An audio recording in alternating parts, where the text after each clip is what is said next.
CBS. Discover card stars on ice. The spectacular artistry of world and Olympic ice skating champions. Olympic gold medalist Kristi Yamaguchi. Olympic champion Scott Hamilton. Olympic silver medalist Paul Wiley. Plus Brian Orser, Betsky and Petrov, Kitty and Peter Carruthers, Rosalind Saunders, Huff and Ledre, Benmenko and Chetinsky. Now see them at the Target Center, January 12th. Tickets on sale now at the box office, Ticketmaster, and charged by phone. Presented by WCCO-TV Channel 4. It's amazing how much of my life. This is your news. 4 News Tonight. Violence in St. Paul is not letting up for the holidays. Thursday, a woman jogging near Cathedral Hill was beaten. Friday, a woman was shot while driving through the Frogtown neighborhood with her family. And overnight, again, in St. Paul, someone shot an 18-year-old man. Police tell us he was babysitting in a West Side apartment at 118 West George Street. Jonathan Elias has more details on this story. St. Paul police were called to the second story of this West Side rental unit. A woman returning home found an 18-year-old man lying on the floor. He was shot in the head. The man was taken to Ramsey County Hospital in critical condition. Police say the man was babysitting 3 children, ages ranging from 1.5. Intercepted the National Football Conference games from CBS. The Upstart Network's game plan worked. Fox bid about $1.5 billion for the football package deal. Scott Reynolds has the story. Late night Thursday on Fox. It's going to be wild. But not as wild as watching the Vikings and the rest of the NFC on FOX. It will long be argued whether Fox was as smart as a fox in outbidding CBS by a reported $500 million for those NFC games over the next 4 years. But regardless, the games you've watched for more than 2 decades on Channel 4 and CBS will now be shifting to Fox, replacing old movies like My Fair Lady. So, will viewers know where to click to watch the Vikings next season? Yeah, isn't it Channel 10? Not really sure. Well, it's Channel 10 on his cable system, Channel 29 to most of us. But maybe the switch won't be that difficult for sports fans who've become accustomed to athletes changing teams for the big bucks. I don't know. I'm not for it, I guess, but it's sort of the nature of sports today. You kind of do what you follow the money, and Fox needs to, I guess, increase their viewership. For many Vikings fans, the CBS tradition goes back just as far as the teams. Met Stadium, Carl Eller, Jim Marshall. And it's more than the sentimental fans who end up losers. I hope we get it. I hope that's what comes out of this. I hope we're still doing football on Sunday afternoon. Scott Reynolds, 4 News Sunday. There's still a chance CBS will televise some NFL football next season. The AFC games still are up for bid. Okay, if you were mad and upset you didn't win the $67.5 million Powerball jackpot last night, you're not alone. Millions of us lost. No one won the big prize. So the jackpot will climb now to an estimated $90 million by Wednesday's drawing. Last night's winning numbers are, for the record, 3, 4, 8, 9, 44, and the Powerball is 36. Lottery officials say people will buy about $45 million worth of Powerball tickets between now and Wednesday's drawing. And in case you're interested, the chances of winning it are 1 in 55 million. A quick look now at some of the other local news this Sunday. In Roseville, the John Rose Ice Bin. And the picture of the night comes from St. Paul's West Side, a living nativity staged in an old stable built in 1883 at number 2 West George Street. People viewing this tonight were asked to make a donation. This is the 4th year Colette Peterson and her family have organized the nativity scene to raise money for the homeless and hungry of the community. What a great effort. We're seeing all this Christmas all around us, and it just doesn't quite feel like Christmas yet. We still need that snow, Matt. Yeah. We still have the possibility for a white Christmas. It's not a great possibility, but we still have a few chances at some light snow this week. I'll tell you about that in just a moment. We've had a few snowflakes out there today, a trace of precipitation officially. The high today was 32. This morning's low was 28. It has dropped off since then to 25, and so that is our low at the moment. Normally we have 25 for a high temperature and 7 for low. It's been as cold as 29 degrees below way back in 1983. Right now it's cloudy and 25. We have a wind chill right now of only 4 degrees above zero. Northwest wind, it's at 14 miles per hour.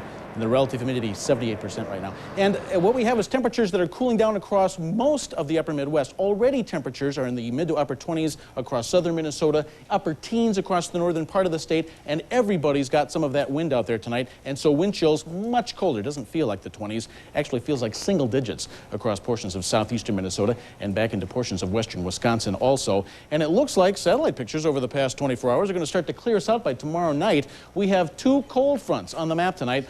One of those has moved through the Twin Cities already. Another one is up to our northwest. It's causing some near zero visibility in places like Grand Forks where they're getting some blowing and drifting snow. But as we zoom out here, you can take a wide picture across most of the eastern half of the country. There really isn't too much going on to our northwest. And all this week, that's where our upper airflow is coming from, out of the northwest. It's going to be a speedy flow. That means we'll have several little storm systems coming through here, but it means that they'll be moving through very quickly, and consequently, we'll have a lot of chances for snow, but it'll all be light snow or flurries. We won't have a heavy dumping of snow this week, but we could get enough half-inch snowfalls throughout the week to have a white Christmas, so there is still that possibility.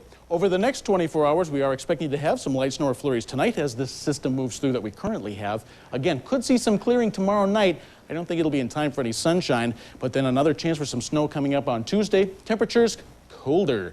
Mainly upper teens to the north. We'll see temperatures in the low to the mid-20s to our south. Your forecast the rest of the night then tonight, some light snow or flurries, 20 degrees for low, a west wind at 10 to 15. Then for tomorrow, we'll see some flurries in the morning, otherwise just breezy and colder, 22 for a high. That northwest wind about 10 to 20 miles per hour. Then tomorrow night, some variable clouds out there, 10 degrees for low, probably the coldest night that we've had in a long time. And then a chance of light snow coming up on Tuesday, 20 degrees for a high. The extended outlook Wednesday through Friday giving us, again, a chance for some light snow Wednesday, Thursday, and Friday. Temperatures will be in the upper teens. Overnight lows dropping into the single digits. So it's going to be a little bit cool out there, and I think we'll have, as I mentioned, cold enough temperatures that we'll have temperatures keeping that snow around. And one other thing I want to mention, we do have, just within the past 45 minutes, there has been a report issued on the El Nino effect. Of course, it's given us such warm temperatures across the upper Midwest. Witness these pictures of people who were enjoying Lake Calhoun today, the 80-degree weather, the plenty of sunshine. And it looks like, unfortunately, the same El Nino effect in the Pacific is affecting the weather down in Southern California, where today hundreds of inches of snow fell. And unfortunately, this is going to be the case for years to come. And that's particularly bad, I guess, for Brad, who is on his way out. I wonder if I can get my down to old Los job Angeles. back. It is too bad. I wanted to provide you something, Brad, to remember us by. It's official from the city of Eagan. This is a jar of Minnesota road salt. I've taken the liberty of caulking that shut. I've got to have this. Thank you very much. Well, yes, it'll eat through anything, so don't open it up. Okay. Hope you'll never need to use that again. It will sit on my desk at KCBS, and I will remember it fondly, and come November through March, I will look at it and laugh at you all. Sure. Nice, nice. Thanks, Matt. Good one. Dimension is next. We'll be right back. Actually, could start bubbling that glass.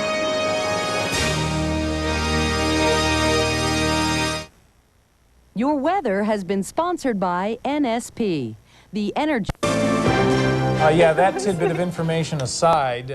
With that in mind, I brought you a parting gift. Thank you very much. It's firm hold. I need more than this. Well, I know, but that'll last you a week in LA. They have to increase the number of. It's windy out there near the beach. California. Right, that's right.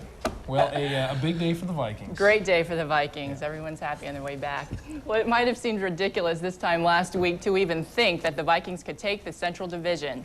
But after a season-best performance by Jim McMahon and key defensive plays when it mattered most, Minnesota's postseason prospects are alive and kicking. That it's really no disgrace to go to KCBS in Los Angeles. The demotions are just part of this business. Pass that along if you will. A lateral move, right? We'll be back shortly. Okay, thanks, RJ. Well, moving on now to more NFL action. This is how Joe Montana responded one play after suffering a mild concussion. His 4-yard touchdown to J.J. Burton helped the Chiefs close a 17-point deficit on their way to a 28-24 victory over San Diego. Montana's numbers should help the headache go away as the Chiefs improve to 10-4. The Redskins come up with a win over Atlanta as Washington tries to salvage its season. And Greg Davis's 41-yard field goal put Phoenix in the winner's bracket, making a case for Joe Bugle to keep his coaching job. And tonight in Indianapolis, the Colts lose to Philly 20-10. Well, an emotional afternoon for the Houston Oilers, wearing number 76 on their helmets to honor Jeff Alm, who killed himself this week. The Oilers played inspired football in Pittsburgh. Gary Brown ran for 100 yards, taking this screen pass for 38, and the score. Houston wins its 9th straight, 26-17 over the Steelers, and clinches the AFC Central Division in the process. Also in the AFC, the Buffalo to do with soccer.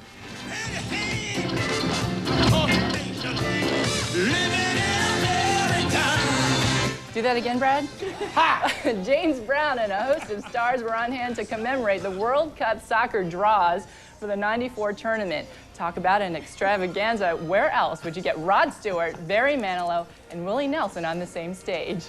The World Cup will be played in the United States for the first time ever next summer. I need to take Ritalin. I need to take Ritalin after just watching him. I mean, whew. Your last show, you really shouldn't hold back, Brad. Just let it go. Thanks, Grace. We will be right back.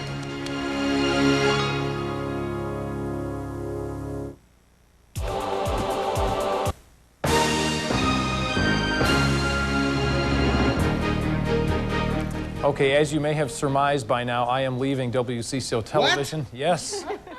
The rumor is true. I've accepted a position with our sister station in Los Angeles, KCBS. So on this, my last newscast, I just want to thank you, the many viewers who have supported me and the entire weekend team here with your dedicated viewership. I know it sounds strange, but thanks for having me and us in your living room or wherever you watch the TV every night. And I want to say that working here has been extremely rewarding.